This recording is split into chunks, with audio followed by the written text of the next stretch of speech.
They say silence is empty, but what if silence is power? In a world addicted to noise, where everyone is desperate to be seen, to be heard, to be validated, silence has become a lost art. Yet for the Stoics, it was everything. Marcus Aurelius, Seneca, Epictetus. They all believed that control begins where the noise ends. If you've ever been ignored, disrespected, or misunderstood, this truth is for you. Because real strength isn't found in arguing, proving, or chasing. It's found in walking away quietly, confidently, with your dignity untouched. Today, let's uncover 6 truths about silence and why the strongest souls never beg, chase, or explain. First, silence makes them feel your absence, not just hear your words. When you stop explaining yourself, something changes. Your silence becomes a mirror, reflecting their behavior back at them. Those who expected you to beg are now forced to face what they've done. True self-respect doesn't chase. It doesn't shout.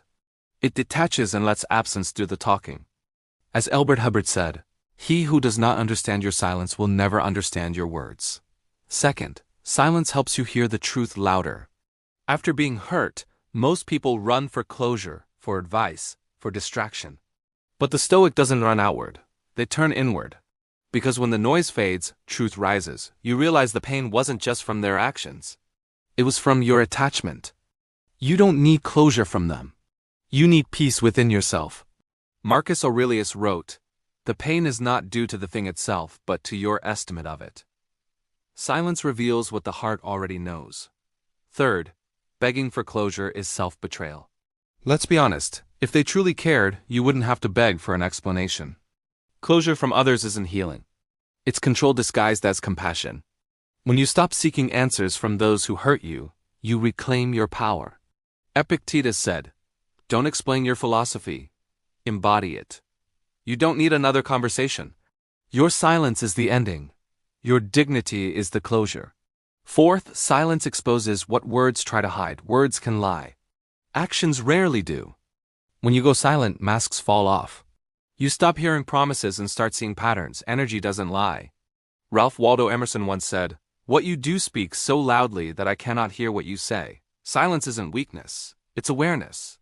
It's watching who reaches out with sincerity and who disappears once the attention ends. Fifth, not explaining yourself is the highest form of confidence. True confidence doesn't beg to be understood. When someone misjudges your silence, let them. When they twist your peace into arrogance, let them. You don't owe your truth to those committed to misunderstanding it. Marcus Aurelius advised, "Don't waste your life speculating about your neighbors, unless it benefits you both." Detachment isn't cold, it's clarity. You stop needing to be seen because you already see yourself clearly. And finally, sixth, detachment in silence teaches the real lesson. Sometimes the most powerful thing you can do is simply walk away. Not in anger, not in revenge, but in calm detachment. When you go silent, those who took you for granted are left with their thoughts, their guilt, their memories. Seneca said, "We suffer more in imagination than in reality." You learn that peace is worth more than explanation. You don't need to shout, "I'm done." You can just be done. Your silence becomes your final word, not from ego, but from evolution. Silence isn't about pride, it's about discipline.